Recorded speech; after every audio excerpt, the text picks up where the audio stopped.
Hi everyone, welcome back to my channel. ముందుగా మన channel first time చూస్తున్న వాళ్ళకి తప్పకుండా సబ్స్క్రైబ్ చేసుకోండి, అలాగే వీడియోని అయితే లైక్ చేయండి.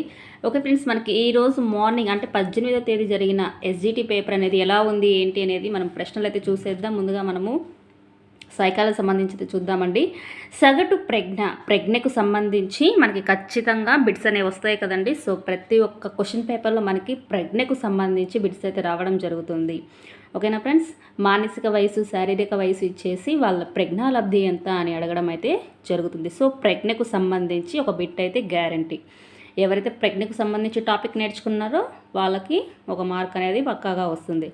అలాగే ఉపగమ పరిహారకు సంబంధించి కూడా బిట్ అయితే ప్రతి ఒక్క పేపర్లో వస్తుందండి. సో ప్రతి ఒక్కరు ఒక నిమిషంలో ఇది చూసుకోవచ్చు. సో ఈ బిట్ కూడా గ్యారంటీ. అలాగే గ్రంథాలకు సంబంధించి కూడా మనకు ఒక బిట్ అనేది గ్యారంటీ. ఎబ్బింగ్ హాస్ అనేది ఆయన రచించిన గ్రంథం ఏంటి? On memory. సో ఈ బిట్ అయితే రావడం జరిగింది. సో ప్రతి ఒక్క పేపర్లో ఈ టాపిక్కి సంబంధించి క్వశ్చన్స్ అనేవి ఖచ్చితంగా రిపీట్ అవుతున్నాయి. సో ప్రతి ఒక్కరు ఎగ్జామ్కి వెళ్ళే ముందు 10 నిమిషాలు చూసుకుంటే సరిపోతుంది. ఓకేనా ఫ్రెండ్స్, అలాగే వాళ్ళు రాసిన గ్రంథాలు, రచనలు చెప్పా కదా, అలాగే అవి చూసుకోండి. అలాగే అనుగుణ్యం, సాంశీకరణ, వీటికి సంబంధించి కూడా బిట్ అయితే రావడం జరిగింది ఫ్రెండ్స్. సో ప్రతి ఒక్కరు ఇవి కూడా చూసుకోండి. అలాగే గిల్ఫర్డ్కి సంబంధించి కూడా బిట్ అయితే అడగడం జరిగింది. ఓకేనా ఫ్రెండ్స్, మనకి క్వశ్చన్స్ అన్నీ చాలా ఈజీగా ఉన్నాయి. ఓకేనా ఫ్రెండ్స్, క్వశ్చన్స్ అనేవి అడగడం చాలా ఈజీగా ఉన్నాయి. మనకి ఆన్సర్స్ కూడా తెలిసినవే.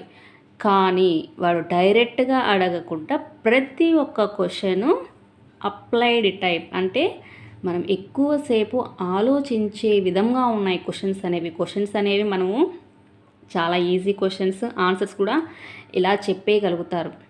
కానీ ఎప్పుడైతే మనం హార్డ్ సీట్లో కూర్చో ఉంటాం కదా, కాబట్టి ఆ టైంలో మనకి ఆన్సర్స్ అనేవి గుర్తురావు. అలాగే టైం చూపిస్తూ ఉంటుంది. టైం అనేది ఫాస్ట్గా వెళ్ళిపోతుంటుంది. టెన్షన్, ఒక పక్క క్వశ్చన్ చాలా పెద్దగా ఉంటుంది. అర్థం చేసుకొని అనలైజ్ చేసుకొని మనం ఆన్సర్ చేయాలంటే చాలా టైం పడుతుంది. బట్ మీకు ఆన్సర్ అయితే తెలిసి ఉంటుంది. సో ఇలా ఉంది సిచ్యువేషన్. అయితే క్వశ్చన్స్ అనేవి ఈజీనే, కానీ మనం అర్థం చేసుకొని ఆన్సర్ చేసేలోపు టైం అయిపోతుంది. అలా ఉంది పరిస్థితి అయితే. సో ప్రతి ఒక్కరు టైం అనేది వేస్ట్ చేయకుండా క్వశ్చన్ ఫస్ట్ టైం చదువుతున్నప్పుడే ఫుల్ ఆఫ్ కాన్సన్ట్రేషన్తో చదవాలి.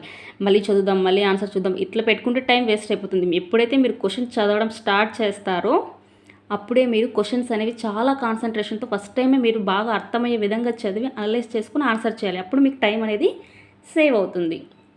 అలాగే సైన్స్కి సంబంధించి విద్యుత్ ఉద్గారం.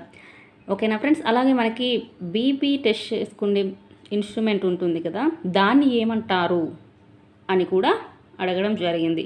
అలాగే తెలుగు వచ్చేసి గసడవాదే సంధి. ఏమని అడిగారంటే కొన్ని 4 ఆప్షన్స్ ఇచ్చేసి ఇందులో గసడవాద